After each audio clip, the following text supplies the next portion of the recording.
Boa noite, queridos companheiros, sejam todos muito bem-vindos a mais um Evangelho no Lar. Hoje, dia 8 de maio de 2023, aqui nos encontramos reunidos em nome de Jesus. Em nome de Jesus, pelo amparo maior do nosso Pai Celestial, aqui estamos em uníssono vibracional e mental com todos aqueles que neste planeta ou fora dele estão na mesma vibração e estão na mesma sintonia conosco. E assim, nós vamos estar aqui a refletir em conjunto com muitos que estão a refletir exatamente neste momento sobre matérias muito idênticas. Convido a todos para uma harmonização das nossas energias e uma melhor sintonização com o nosso amado Mestre Jesus. Fechemos os nossos olhos, que elevemos o nosso pensamento ao mais alto. E que imaginemos que nós estamos tranquilos e leves, de mãos dadas com todos aqueles neste planeta fora dele estão a vibrar na vibração do amor, da paz e da luz. Estão a dedicar o seu tempo ao conhecimento, ao estudo, à instrução. E por sua vontade própria se dispuseram a aprender mais sobre si mesmos e sobre os outros. A aprender mais sobre o propósito maior de estarmos neste momento aqui. A aprender mais sobre as leis cósmicas divinas e universais. E assim te pedimos, amado Mestre Jesus, que de mãos dadas ao redor deste planeta e para além dele, numa corrente infinita de luz e amor, nós possamos estar na sintonia da paz, na sintonia do amor, na sintonia do conhecimento. Conhecimento da luz, conhecimento da força do amor. E te pedimos que fiques connosco, hoje e sempre, e que assim seja. E assim, queridos companheiros, vamos dar as boas-vindas à nossa querida amiga Suzy. Suzy, muito bem-vinda. Boa noite. Obrigada por estares aqui connosco. A Suzy vai fazer a primeira parte do nosso Evangelho no Lar, com a leitura do Evangelho, e ela já nos vai dizer aonde. Suzy, o tempo é teu, Vamos então obrigada. fazer a leitura do Evangelho, que é capítulo 7, Bem-aventurados os pobres de espírito, itens 1 e 2. O que é preciso entender por pobres de espírito? E então temos assim: Bem-aventurados os pobres de espírito, porque o reino dos céus é deles. Mateus capítulo 5, versículo 3. A incredulidade se diverte com este ensinamento moral. Bem-aventurados os pobres de espírito, assim como com muitas outras coisas que não compreende. Jesus não entende como pobres de espírito os homens desprovidos de inteligência, mas os humildes. Ele disse que o reino dos céus é deles e não dos orgulhosos. Os homens cultos e inteligentes, segundo o mundo, geralmente fazem uma avaliação tão elevada de si mesmos e de sua superioridade que olham as coisas divinas como indignas da sua atenção. Concentrar-se apenas em uma pessoa, não podem elevar-se até Deus. Essa propensão a se acreditarem acima de tudo, muitas vezes, leva-os a negar o que, estando acima deles, poderia rebaixá-los e a negar até mesmo a divindade. Se concordam em admiti-la, contestam um dos seus mais belos atributos, sua ação providencial. Sobre as coisas deste mundo, convencidos de que sozinhos são suficientes para governá-lo bem, tomando a própria inteligência para a medida da inteligência universal e considerando-se aptos a compreenderem tudo, eles não podem acreditar na possibilidade daquilo que não compreendem. Quando emitem uma opinião sobre alguma coisa, consideram esse julgamento como definitivo e sem margem para apelação. Quando se recusam a admitir o mundo invisível e um poder extra-humano, não é porque isso esteja acima da sua capacidade de compreensão, mas porque o seu orgulho se revolta com a ideia de algo acima do qual eles não se podem colocar. Isso os faria descer do seu pedestal. É por essa razão que eles só têm sorrisos de desdém para tudo o que não pertence ao mundo visível e tangível. Eles se acham possuidores de grande inteligência e de muito conhecimento para acreditarem em coisas segundo sua concepção. Para as pessoas simples, e consideram como pobres de espírito aqueles que levam tais coisas a sério. Entretanto, digam o que disserem, eles terão de entrar, como todos os outros, nesse mundo invisível de que tanto zumbam. É nele que os seus olhos serão abertos para a verdade e reconhecerão o seu erro. Deus, porém, que é justo, não pode receber da mesma maneira aquele que desconheceu o seu poder e aquele que humildemente se submeteu às suas leis, nem dar aos dois um tratamento igual. Ao afirmar que o reino dos céus pertence aos simples, Jesus quis dizer que, sem a simplicidade de coração e a humildade de espírito, ninguém será admitido nesse reino. Entre o ignorante, que possui essas qualidades, e o sábio, que acredita mais em si do que em Deus, o ignorante será o preferido.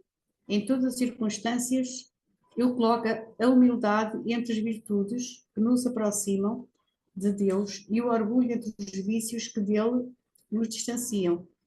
E isso por uma razão muito natural, é que a humildade é um ato de submissão a Deus, enquanto que o orgulho é uma revolta contra ele. Portanto, para a felicidade futura do homem, é preferível ser pobre de espírito, no sentido que o mundo lhe dá, e rico em qualidades morais. Que assim seja. Que assim seja, Suzy. Muito obrigada por esta linda leitura. É uma leitura muito sábia, é uma leitura muito longa, é uma leitura que está ligada diretamente com o capítulo que nós hoje vamos ler sobre, como complemento, sobre estás doente, que é o capítulo 86, da página 187, do livro Fonte Viva, de Chico Xavier, pelo Espírito Emmanuel. E já vamos ver, pelas palavras de Emmanuel, como é que este capítulo liga com o Evangelho, os capítulos do Evangelho, os itens do capítulo 7º que a Suzy acabou de ler. Diz-nos assim Emmanuel: estás doente? E a oração da fé salvará o doente, e o Senhor o levantará. Está em Tiago, capítulo 5, versículo 15. Diz-nos Emmanuel: todas as criaturas humanas adoecem. Todavia, são raros aqueles que cogitam da cura real. E o que é que Emmanuel nos quer dizer com isto de cogitar da cura real? Nós podemos pensar, se eu estou doente, eu vou pensar na minha cura e na minha cura real. Mas Emmanuel diz-nos aqui que são poucos aqueles que o fazem. Então o que é que Emmanuel nos quer dizer com isto? E ele continua a explicar. Se te encontras enfermo, não acredites que a ação medicamentosa, através da boca ou dos poros, te possa restaurar integralmente. O comprimido ajuda, a injeção melhora. Entretanto, nunca te esqueças de que os verdadeiros males procedem do coração. E aqui é que começamos a entender a ligação com o capítulo que foi lido há pouco. Neste capítulo, entre as várias mensagens com respeito aos pobres de espírito, há aqui uma outra que liga diretamente e diz assim: Jesus disse-me que o reino dos céus pertence aos simples. E disse-nos que a humildade é necessária para que nós consigamos entender todas as realidades do espírito e consigamos estar preparados para aceitar que o mundo é mais do que o mundo visível e para aceitar o mundo invisível.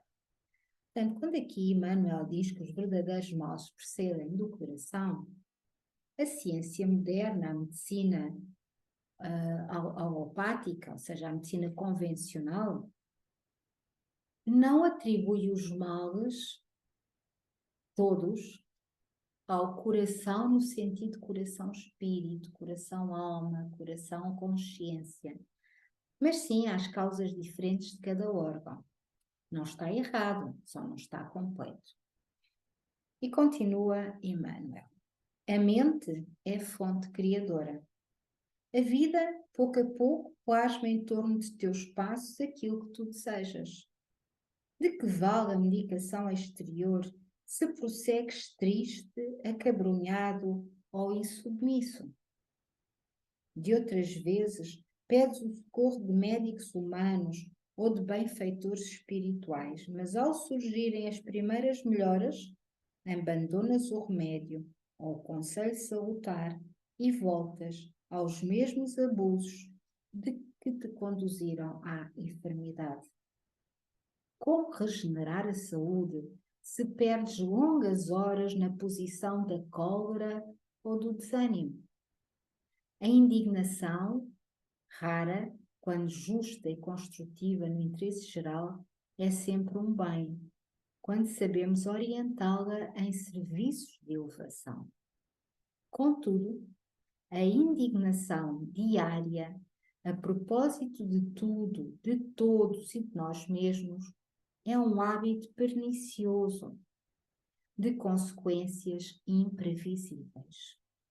O desalento, por sua vez, é clima anestesiante que entorpece e destrói. E que falar da maldicência ou da inutilidade com os quais despendes tempo valioso e longo em conversação infrutífera, extinguindo as tuas forças? Que gênio milagroso te doará o equilíbrio orgânico se não sabes calar, nem desculpar, se não ajudas, nem compreendes, se não te humilhas para os desígnios superiores, nem procuras harmonia com os homens? Se não te humilhas, humildade, simplicidade, compreensão de um propósito maior em relação ao outro e em relação a nós mesmos.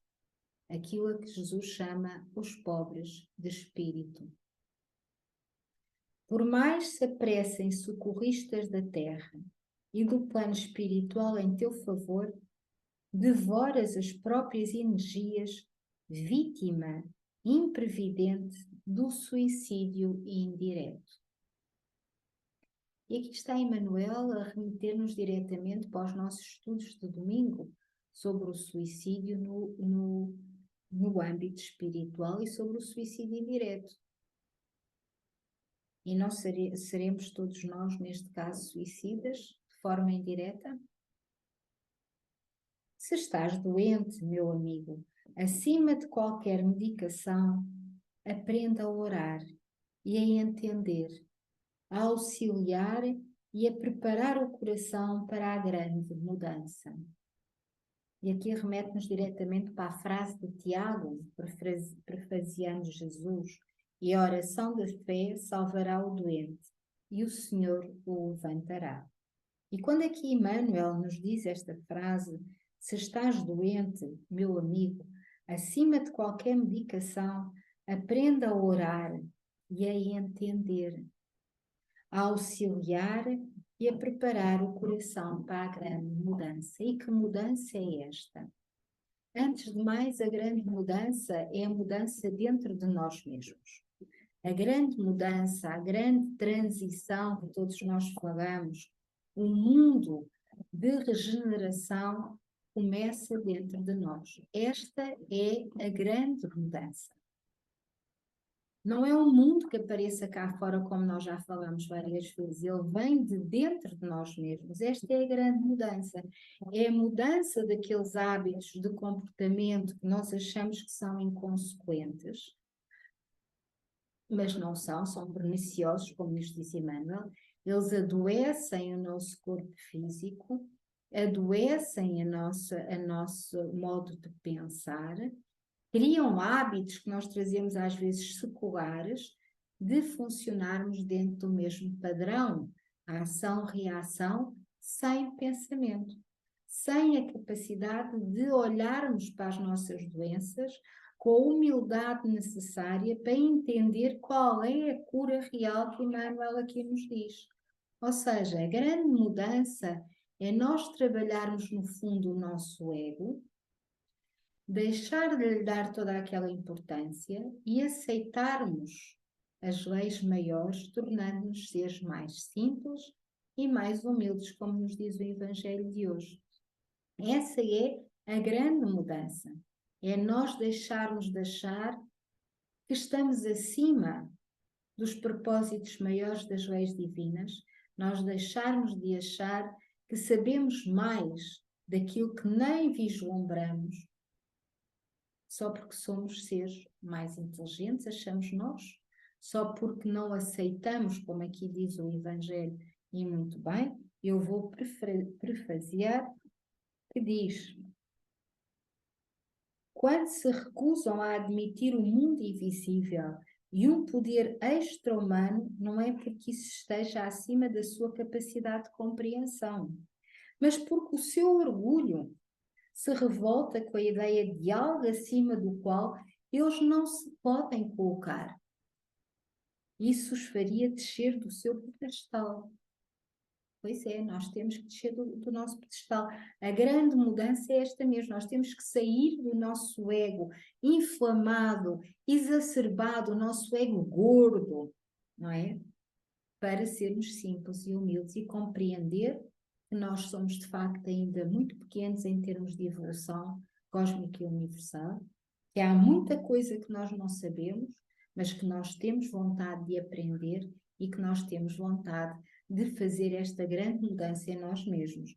E continua o Evangelho, Allan Kardec, ou a espiritualidade por ele.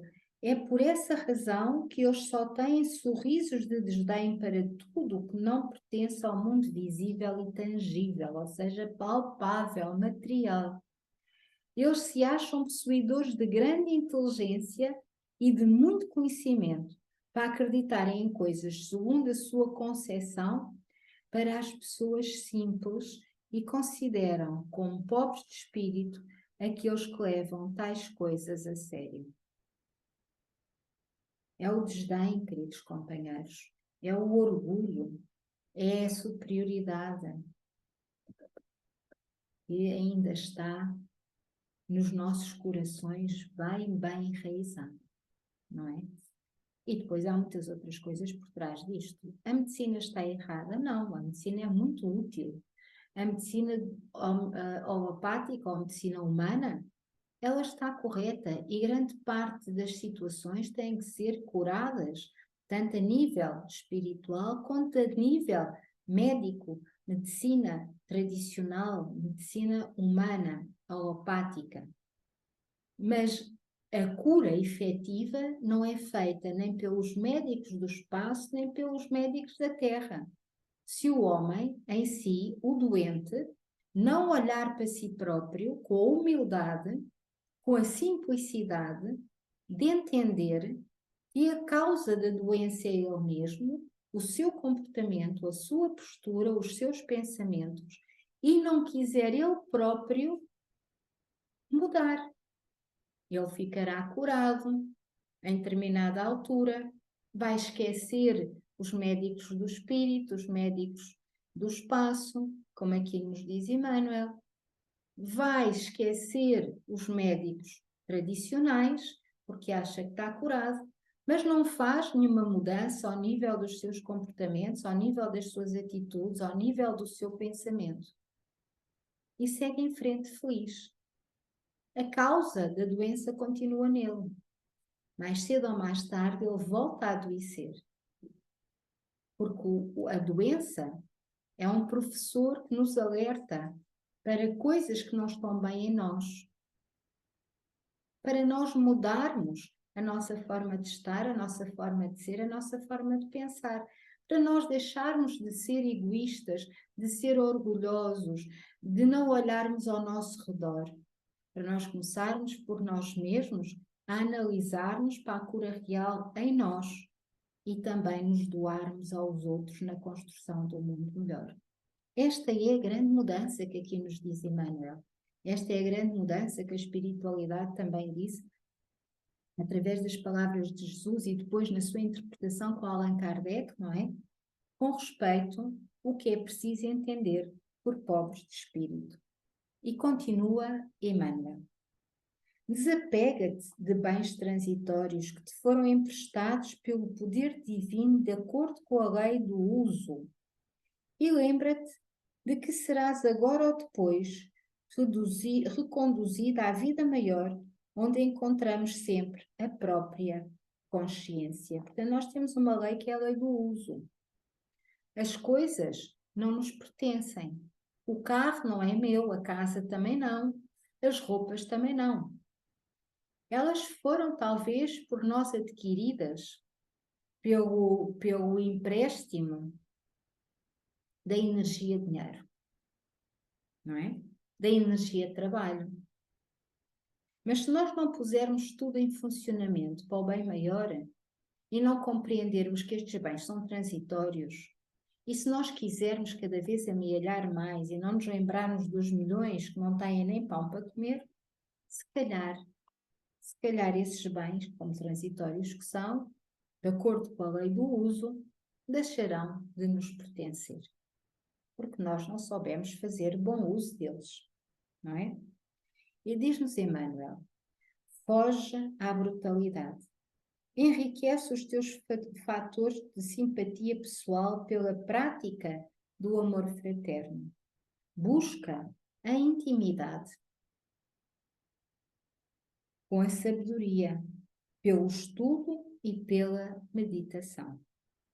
Não manches o teu caminho, serve sempre, trabalha na extensão do bem, guarda lealdade ao ideal superior que te ilumina o coração e permanece convicto de que, se cultivas a oração da fé viva em todos os teus passos, aqui ou além, o Senhor te levantará.